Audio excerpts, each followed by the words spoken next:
Hello, everyone. Welcome to our first live Japanese tea session. My name is Simona, and I'm the president of the Global Japanese Tea Association. This is our first time to hold a live session like this, but we hope we can hold more of these, and we will be really looking forward to your comments, to your questions. So please feel free to join us at any time of this broadcast. And today we have a very special guest. So I would like to introduce Xenia Blanco, who is the founder of the Japanese Tea Hub in Sweden. So one moment.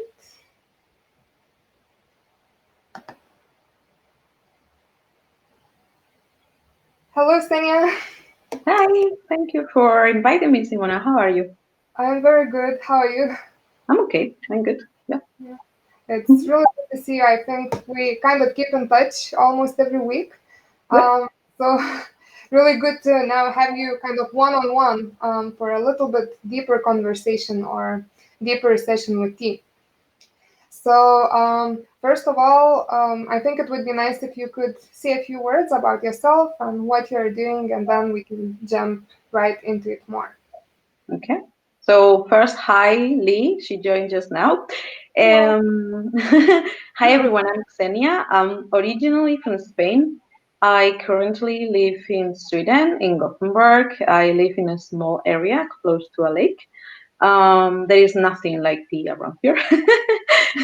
Before I moved here, I was living in Glasgow and also in Germany. About 5 years on each place, more or less. And yeah, I opened my tea shop, online Japanese tea shop, in February this year. And I did some stuff. I had booked before everything was cancelled, because just in March at the beginning, the pandemic hit hard, so the events were banned and so on. But still, I'm just trying to figure out what I'm gonna do next, and I'm continuing to do things. So yeah, that's what I'm doing at the moment. So it's a very hard time to start something when the situation is so uncertain. But it seems you have so much international experience. You have lived in so many, or yeah, in so many countries for quite a few years. And how long have you been in Sweden, actually? So here I arrived in March 2019. And first, I wanted actually to look for a job, but it was quite hard. And then I decided, okay, my goal was actually opening my own account, no, my own account, my own company. So I decided to go for it. The thing is, because I was new to the country, there were many things I didn't know. So I had to dig deep until I found out what did I need to open my own company here. And because I was here less than 2 years, they asked me for extra paperwork that I had to get from Germany. So this delayed the process quite a lot. So it was in total 3 months until my company was approved. And then there was a Christmas period, so obviously there nothing happened because it was a bit late. So I started just like going into it really deep January this year. Mm. Yeah. Okay, so very seems very fast progression in almost less than a year. Everything happened. But I believe your story with tea is very long, has very deep roots. So would be nice if you could share how did you meet Japanese tea? Because it sounds now Japanese tea is your focus, but when was the moment that you discovered it and that it charmed you to this day? So it was in 2008. I've been drinking tea since I was 12 years old, and I purchased my first tea when I was 14 years old with my first earnings. But of course, it was gunpowder, it was loose tea, but I didn't know at that time anything about tea as much as I know now, even though I'm still learning. And I didn't like it, so I explored other things. But then in 2008, I was studying Japanese, and we had these mingling parties between Japanese people and Spanish people together. So I had the chance to try matcha. Matcha made by a person who was from Kyoto. Marika is her name, and she's a Urasenke school practitioner. So when she made this matcha and gave it to me, I found it odd because I'd never seen such a thing before. But I tried and it was so wonderful. I Mm, was like taken aback and I thought this was a marvelous flavor and I couldn't think how I've never had this before. But of course, my region is not that much into tea and it's a small place, so there are not many specialized tea shops. So from there, I started like exploring more the Japanese teas mm, world. And then I traveled to Japan in that year, and of course, I found out that tea was used everywhere: matcha latte, matcha ice cream, matcha everything, soba, koroke. So yeah, and this is when I started sometimes cooking with matcha as well. That's how yeah. everything started. So kind of everything started with matcha, and it sounds it's at the time when no one really knew what matcha was, right? Over 10 years ago. Now it is crazy. Everyone, or almost everyone, would have tried or would have seen matcha somewhere surrounding them. Um, I wonder if you could share a little bit more of how it all happened. It sounds like it was a class with other people. So, Mhm. like, what were the other reactions? Were people also so surprised like you were by it? And like, what was the take on matcha in those very first days compared to, for example, today? Yeah, I think everybody liked it. Maybe I saw some faces that were a bit like, I'm not sure if I like this. But in general, in that class, people like it. And actually, the girl left all the matcha to me before she left back to Oh, Japan lucky because she you! couldn't carry it. Yeah. And the thing is, at that time, I didn't know. This was very expensive, high level matcha, but I didn't know. So I made a matcha party in my house and I invited many people. And I made everything with matcha latte and the matcha cake. It was delicious. I still remember. And then later in the years, I was looking for the brand, and then I was surprised to realize there's actually one of the brands is used in the tea ceremony in the schools, and it's favored by Urasenke school. And it had like a small little gold dots, and that means it's actually quite high level, but I didn't know. So I use it like normal cooking matcha, actually. That's a bit weird, but yeah. But it was really good. And yeah, some of my friends, when they tried the matcha pudding or the matcha flavors, were a bit like, I'm not sure if I want this, but now they like it. And actually, they thanked me. They said, "Oh wow, I'm so glad I found out that this is existing thanks to you." So, yeah. Well, matcha is quite standalone alone compared to other teas, even other Japanese teas. So, like, what happened after that? How did you, discover other things in addition to matcha? And what do they mean to you today, those other teas? So obviously, when I traveled to Japan, at that time I didn't go to Uji, but I bought some different teas, like in my cha, for example, sencha, and we tried kona cha because it's the tea they use in the sushi restaurants or anywhere they give you a complimentary tea. And in my place, it was very difficult to find any kind of specialized teas. But when I was in Glasgow, I travel a lot to the Netherlands, and in the Netherlands they have a lot of tea culture. It's a huge culture for tea, and they have really nice Japanese tea. So every time I went there, I purchased a lot. In the UK, well, at least in Glasgow, in the shops I had at hand, I tried all the teas I could find, but they were very disappointing, some of them. So I didn't continue consuming them. But then the ones I got in the Netherlands, they were wonderful. So I was like exploring more into these teas, and then I discovered more types of teas. And of course, when I was living, this was more when I was living in Germany, I could travel to Japan more often, so I could discover more about Japanese teas in Japan, in Uji. The first time I visited Uji was so wonderful. Mhm. Tell us more about those trips where they um, uh, touring around, looking around, or were they specific for tea? Um, like, what was your experience in Japan? So in 2016, I only went to visit my friends, and then I wanted to visit Uji, so I went there, and it was really nice. It's one of the places I like to go to, and then I said, okay, well, my credit card is gonna suffer now because I always end buying a lot of stuff, and it's a really one little wonderful place. And then of course I tried the teas and I was looking more into them and trying to figure out if there were other teas out there and if there was something else I could do with tea. And this is when I started looking into the Japanese tea course in English. And this is when I discovered the Japanese tea master course. And I checked and I found it and I was like super happy. This was in 2007, the following year. And then I realized that the deadline was over. So I was a bit sad. But because I was going to Japan anyway that year, I decided to take the tea tour, like in Obubu. And yeah, I went there with my by then boyfriend and we visited together. And I remember going to Wazuka was a bit of a struggle because it's not that easy to get to, at least the Yeah. first time. But there was no one around, and then we dropped off the bus, and then there was this television crew asking us questions and recording and filming, and we were all like, "What?" And Becoming then we a were, celebrity. yeah, because they were recording Kate. I remember they were doing a documentary about Kate, right?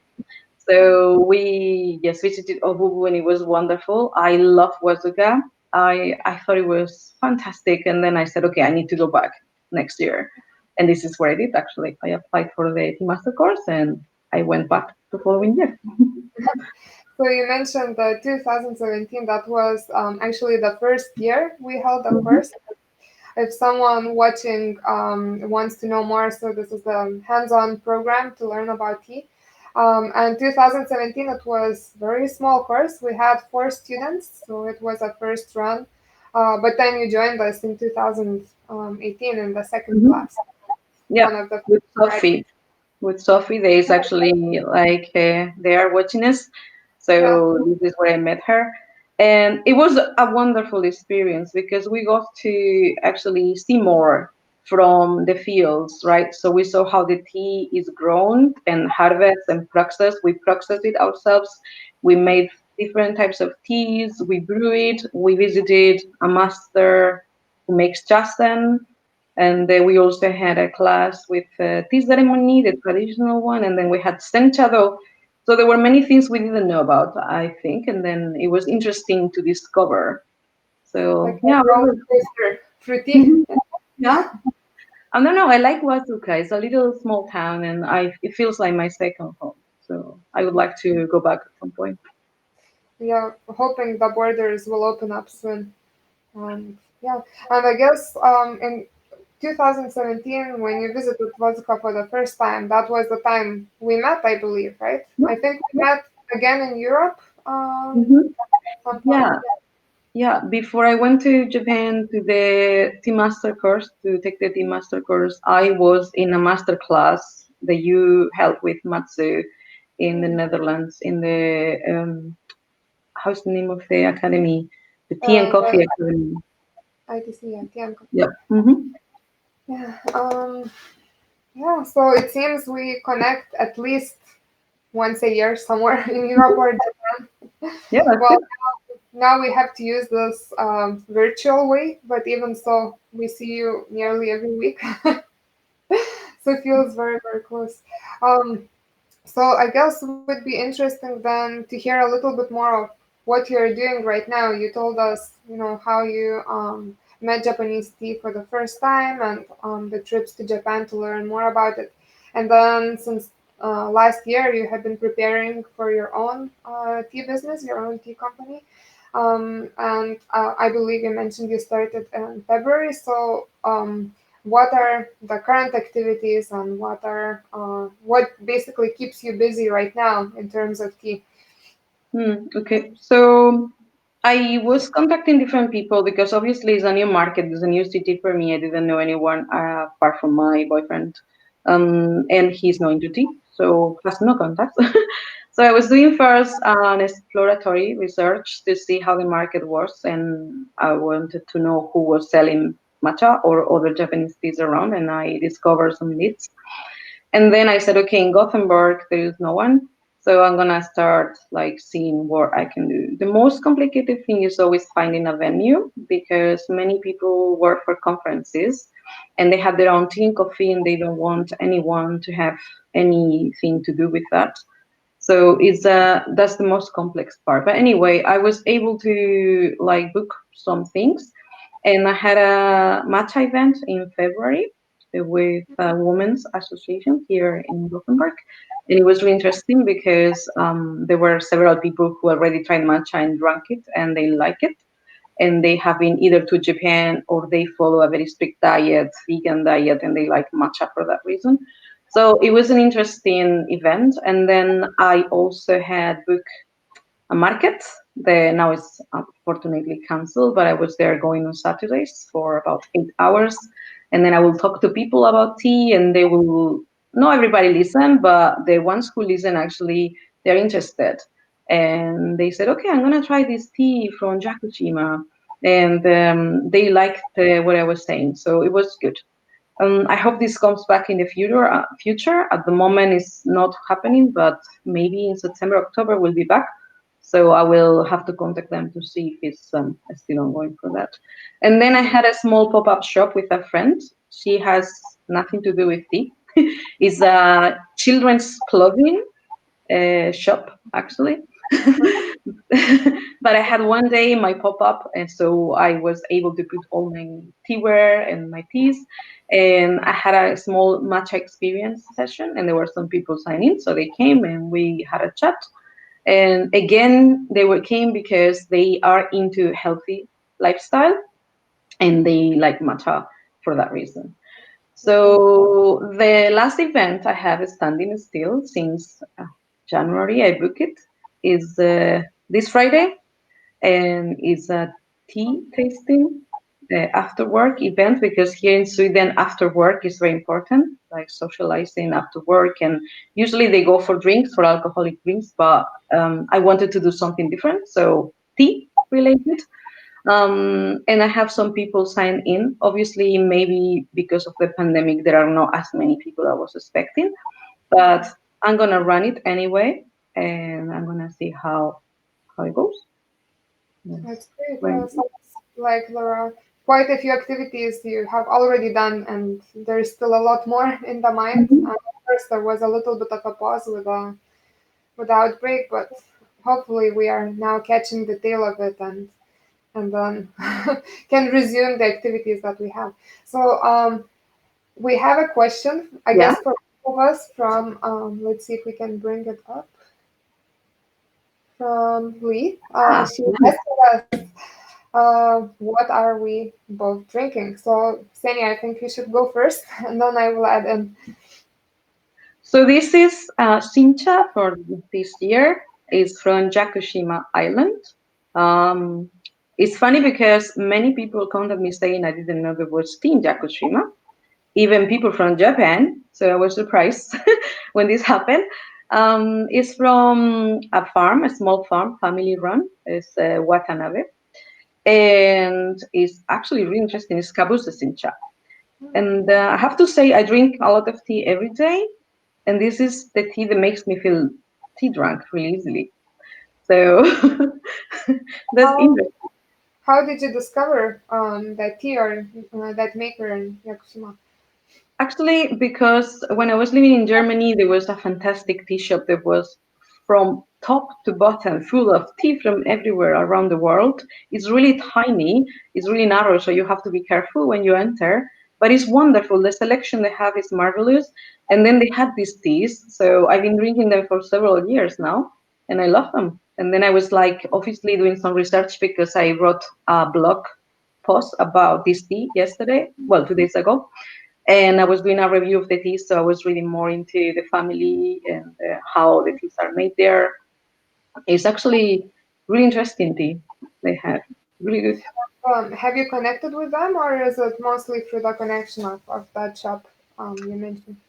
I haven't because I haven't been able to visit Yakushima. It's in my list of things to do whenever I can go back to Japan. because there are about, I think I read 25 farms of tea in Yakushima. I was surprised because it looks like a very small island. But I have like a connection with the person that actually is in contact with them. Mhm. That's how I get the tea. Yeah, always nice to see and meet the people who make the tea. Yeah, And yeah, fingers crossed on your next trip you can visit. I hope it will be nice. What are you drinking, Simona? So for me, I have something. I don't know how to even introduce this because there is no label. It's just a Okay, plain bag. It is a hand rolled by the Tea Rolling Association in Wazuka. So okay. it was rolled this year, but the leaves are from last year because it was still the beginning of the year when the tea was not growing. So basically, the hand rolling associations they get the leaves in spring or summer and then they freeze them. So there is material to practice through the winter or use for events. Um, and so yeah, so this is the tea rolled with the association. So I wish I could show, from more closely. The leaves are very beautiful, very straight and long needles, even if Oh, made from summer leaf. That's a bit harder, but they still got rolled nicely. the So mommy. today is a kind of a first time for us to have this session, so I felt a little bit in a celebrating mood. So I decided to brew something special also. Yeah, sounds very special. I would like to try actually. So it's the mommy cha, so hand rolled tea from old leaves. Actually, does it disqualify as a kocha, like old tea, or how does she? How do you describe it? Well, so yeah, it's actually a good question because, like we said, the leaves are from last year, so it wouldn't count as like a shinchar as this year harvest. But by kocha, I'm not sure. You mean kocha uh, Kocha, no kocha, but kocha, like old tea. Mm. tea? Like my, so I think maybe there's a little bit of difference in like maturity is probably meant when the tea is produced and uh, stored and kept for a long time. That doesn't sell out within the first year that it is produced. But Mm. this tea has been stored in almost raw shape. It has only been steamed and then frozen. So actually, I don't even know if there's a term, you know, for this case. But good Yeah, question. I'll have to go back to the association and ask them. that would be interesting to know. Yes, because I think it's a unique thing, right? Like it's not processed and it's not finished, and it's not Yeah, even. It doesn't even have the first process. So it's like only team. it's Interesting. kind of frozen in time. That sounds good, And actually. now defrosted and drinkable. Yeah.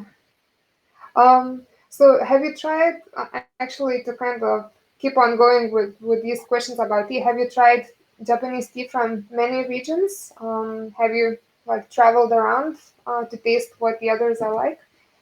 So I've been to Shizuoka and Wazuka, Uji, and obviously Kagoshima because we were all together, like Sophie, yourself, myself, in the Japan Tea Export Council study trip.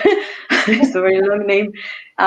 It was really interesting actually to see different regions, different farmers, different ways of making tea, and obviously different ways of running the businesses. I've also met farmer who runs his own shop and makes his own tea in Nagasaki.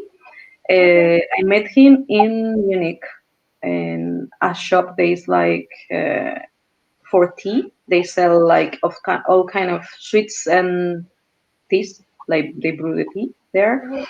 and he brewed his fukamoshi sencha for me, and it was wonderful. He did 5 rounds, and the tea was beautiful each single time.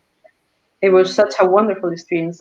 He didn't speak English, so I had a person who translated his words, but it was really interesting meetup. So I tried his teas as well from Nagasaki, and obviously when I was part of the tea club for Obubu, I've got this parcel every now and then. I think it was 4 times a year. and I got different teas from different regions. So even if I didn't travel there, I still try the teas. Sometimes from Okinawa, I remember. So I've tried quite a lot. I have to say my favorite ones. It doesn't mean they're the best ones, but my favorite ones are usually from Kyoto or Kagoshima. I have Okay, to say. what would you describe what attracts you to those teas, or what is the appeal? So I don't know, the ones from Kyoto, especially the matcha from Uji, is sweet. It has very smooth tastes, very smooth feeling in the palate, no bitterness. Obviously, it has to be good quality, but is actually, I don't know, it's amazing flavor in the mouth. I like that. And in Kagoshima, the teas are refreshing, fresh.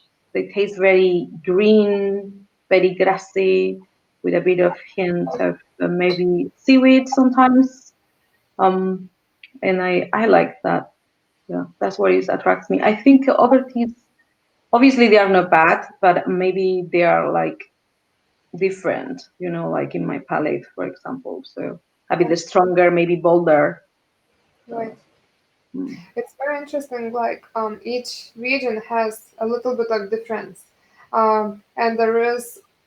I think you must have tried it with us. There is a game called Chakabuki, Yeah. where you have to taste five teas, and normally they come from a few different regions like Shizuoka, Kagoshima, Kyoto, and you taste sometimes exactly kind of same tea. For example, Gyokuro between Kyoto and Fukuoka, and they taste very different. They feel very different. They look very different. So I think that's what I also love about tea in general and Japanese tea, that by where you go, you will find different experience, different flavor.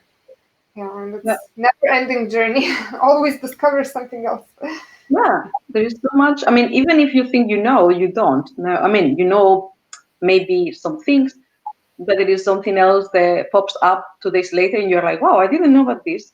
I didn't know about this tea. I didn't know about this tea maker. I didn't know about this technique. So I think it's difficult to know everything. And I think it's good not to know everything as well.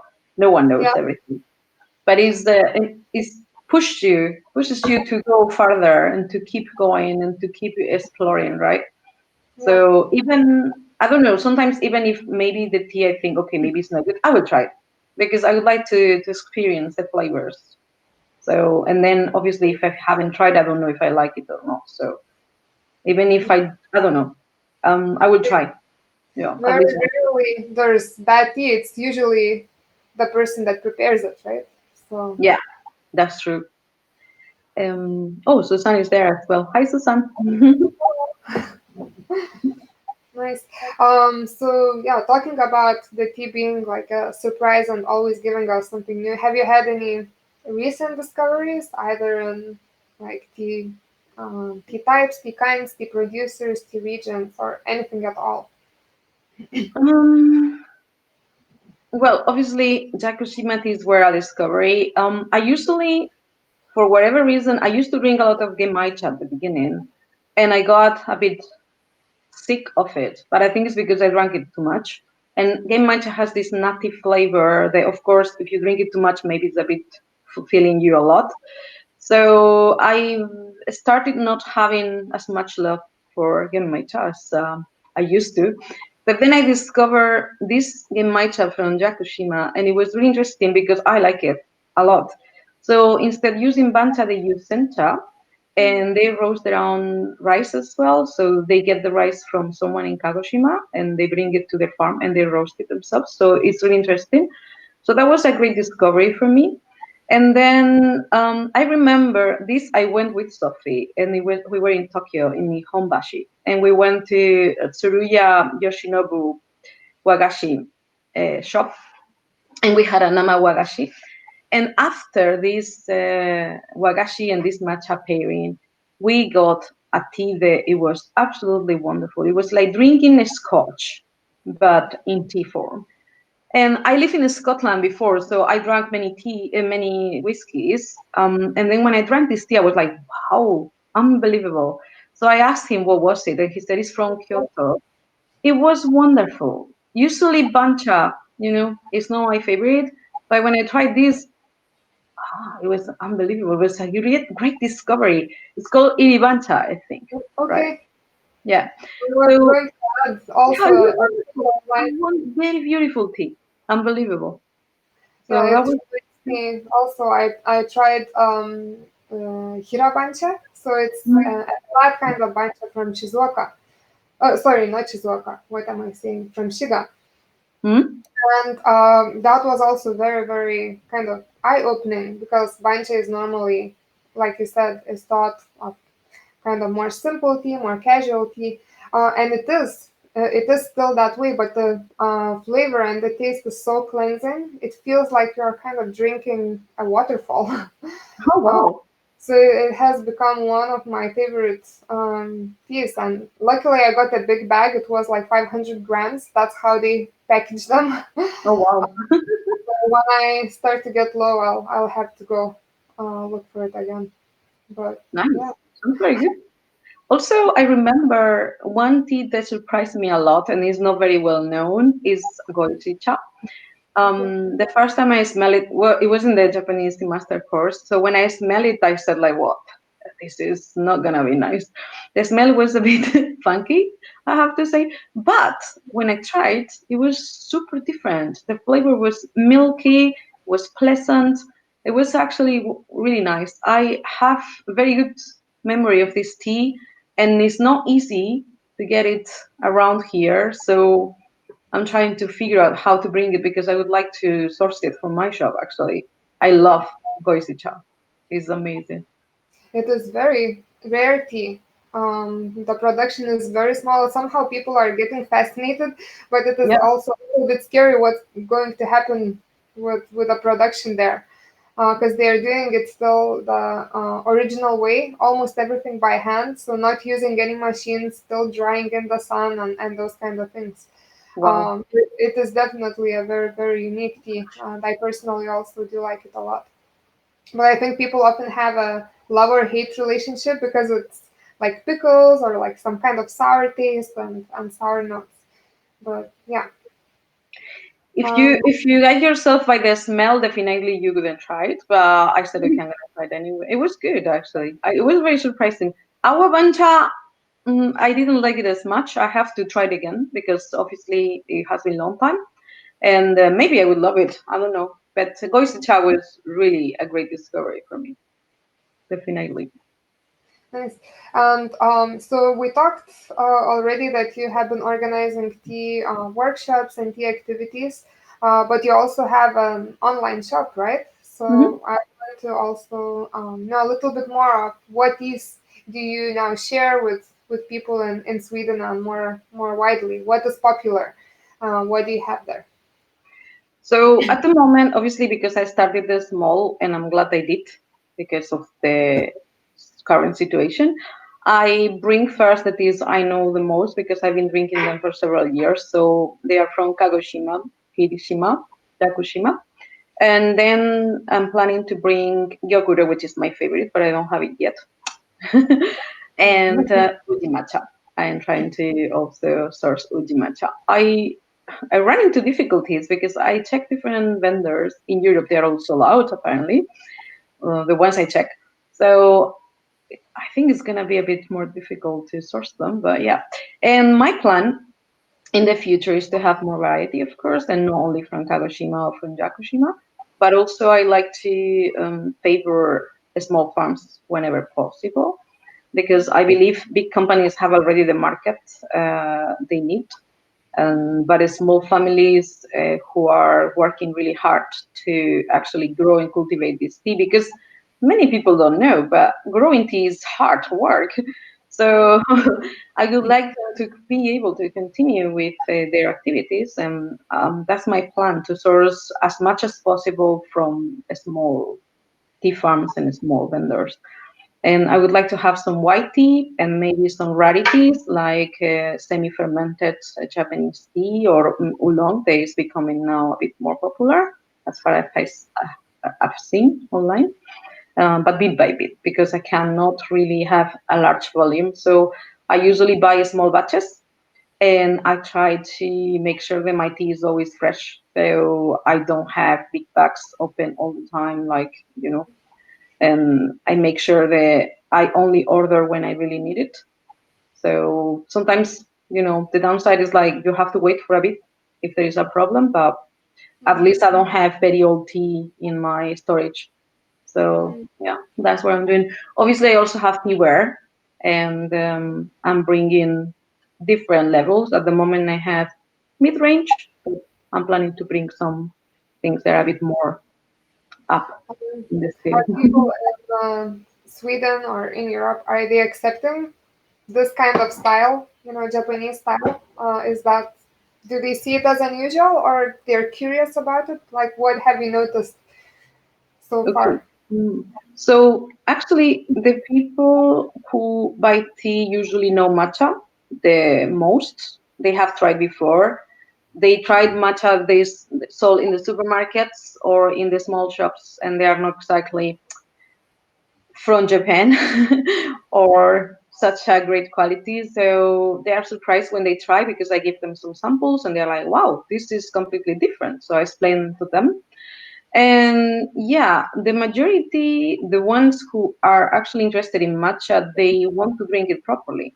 Some of them have been to Japan before, so they are interested in getting the chasen, and they are interested in getting the chawan and the I can't pronounce this ever, the matcha holder, kunea oshi, I think, and the chastaku. So yeah, the ones they are interested, because not everybody is, they are heavy coffee drinkers, so sometimes it's difficult. I start talking to them about it. No, no, no, I don't like it. I don't want to try it. Okay, okay, that's fine. But the ones who are interested, yes, they want to have the tools as well to prepare it correctly. Yeah, so it's probably a good idea to have a set to to have Yep, tea together with a teaware. yep. That's easier to get used to both the flavor and how to reach it using Mm-hmm. the Japanese Yep. method. I think that's a good idea.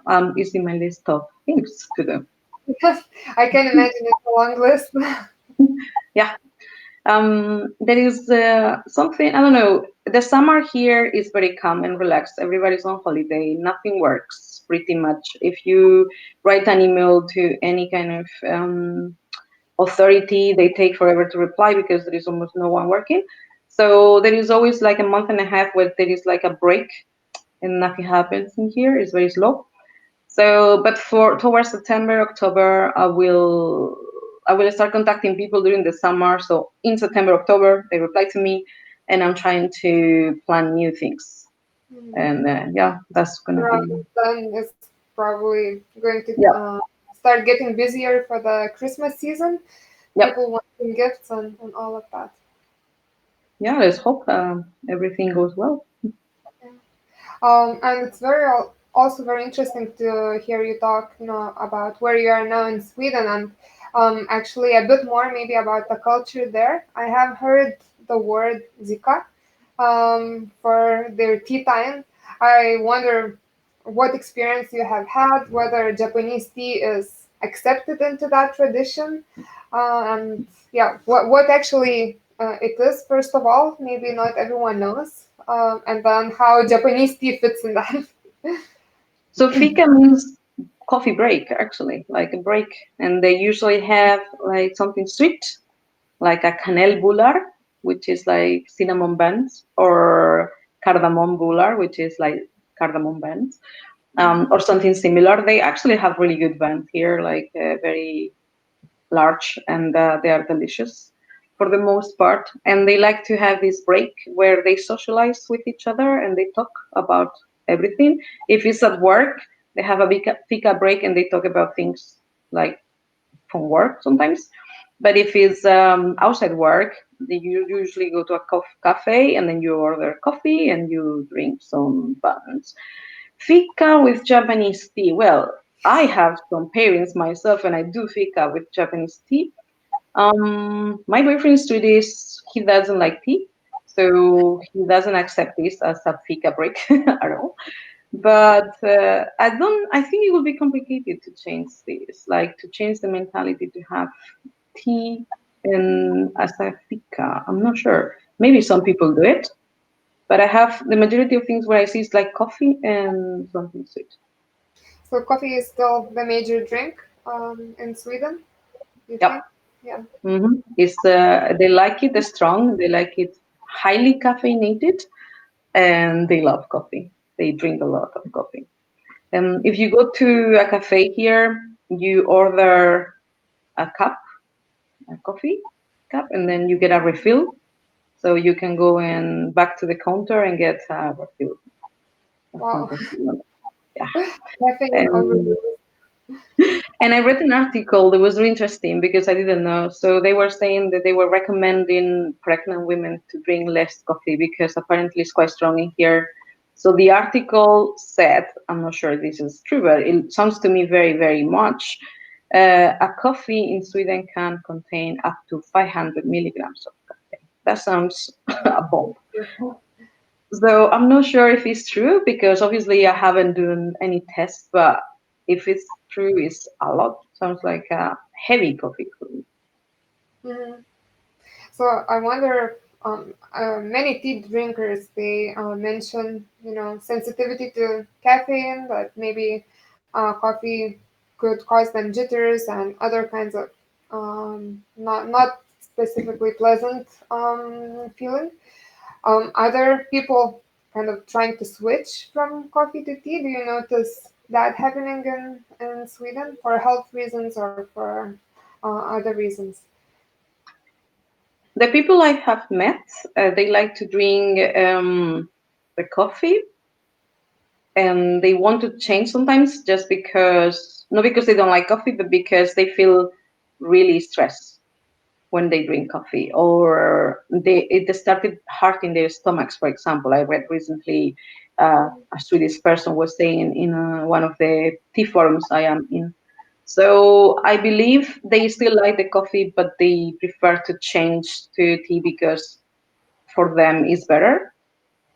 But I haven't met so many Swedish people to say that this is happening in large quantities. So this is something that I'm not really sure. But the people I met here, not necessarily Swedish people, some people are from other places but live here, they always mention they like the flavor of matcha. As I said, is the largest, probably the most widely known and consumed tea here. They mention it's good for their skin, and that's what they drink it because they were doing some research, and apparently matcha came as very good for the skin.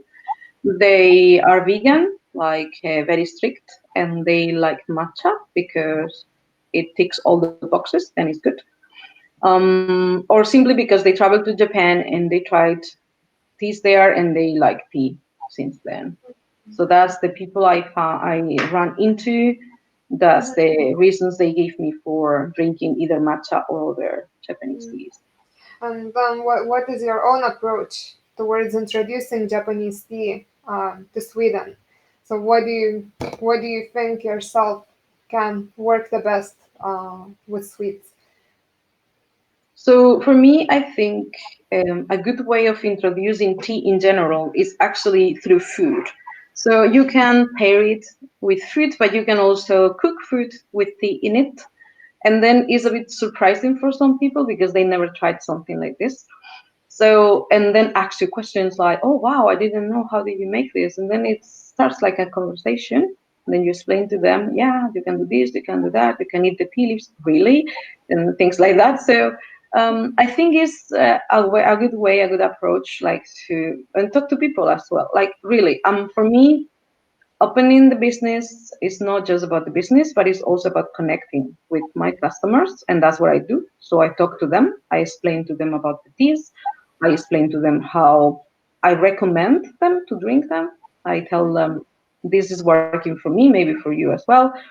And I think making a connection with food and with tea is a good way of actually promoting the teas and making sure that people get to know more about them, more interested in them. I think it's definitely right now, especially buzzing and hot topic of cooking with tea, pairing sweets or savory foods with tea, and making them at a quite high-end comparisons and things like that.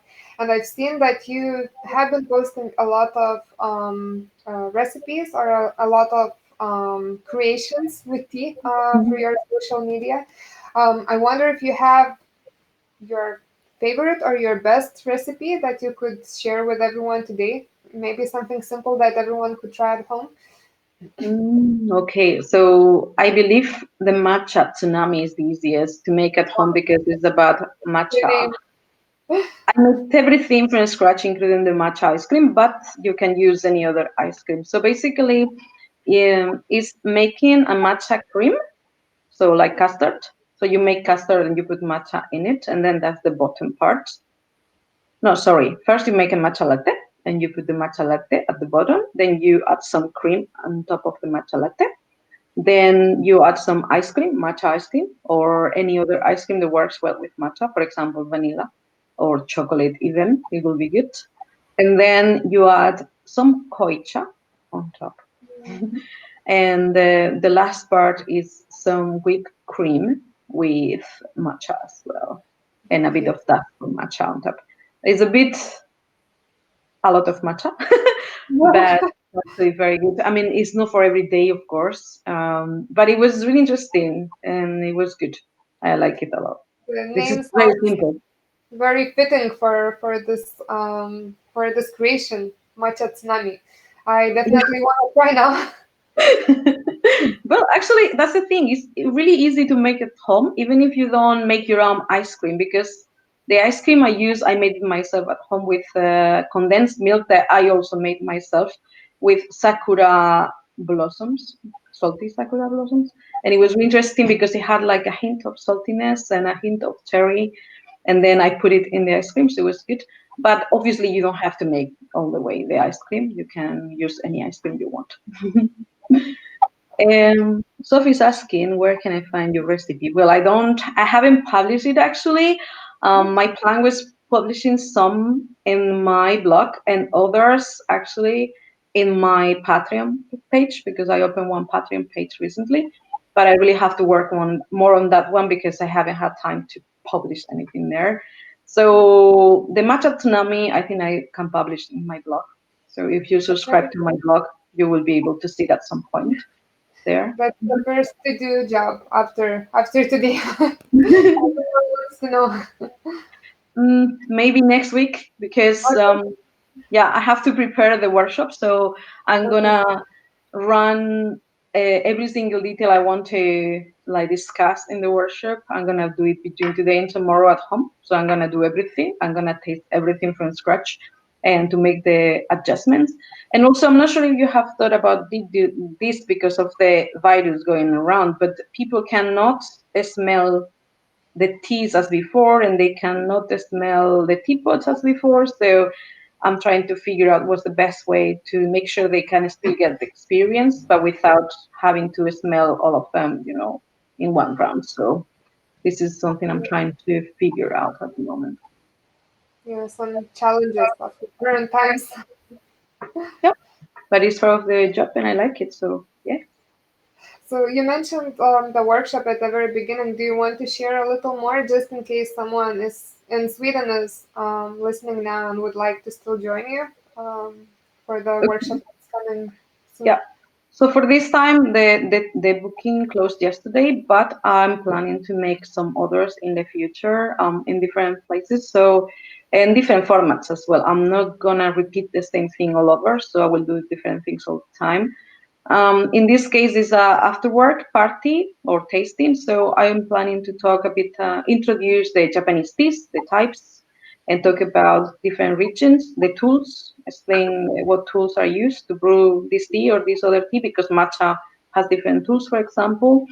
And then I'm going to make sure explain about the leaves and the colors and qualities, and also I want to brew the teas properly and give people a chance to try the teas. And I have a wheel of flavors prepared as well, so they can tell me what are the flavors they perceive when they are drinking the teas. And I will pair these teas with some snacks different ones. So I have 5 or 6 already selected, and then I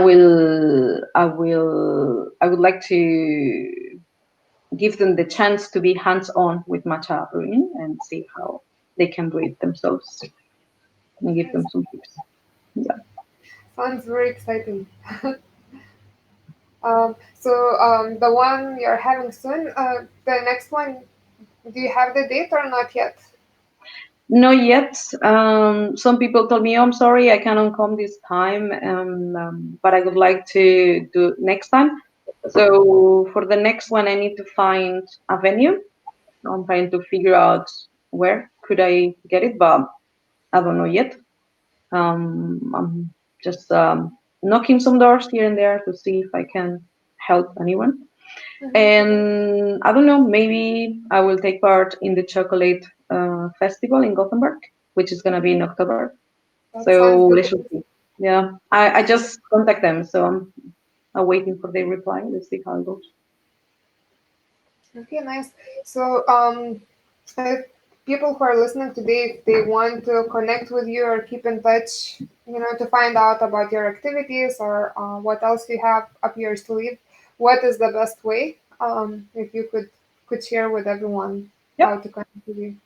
So in my shop, well, my website, I have the blog, I have the shop, and I have the courses, the events, and the one-to-one um, workshops. I also have the because people can hire me to do private events in Gothenburg.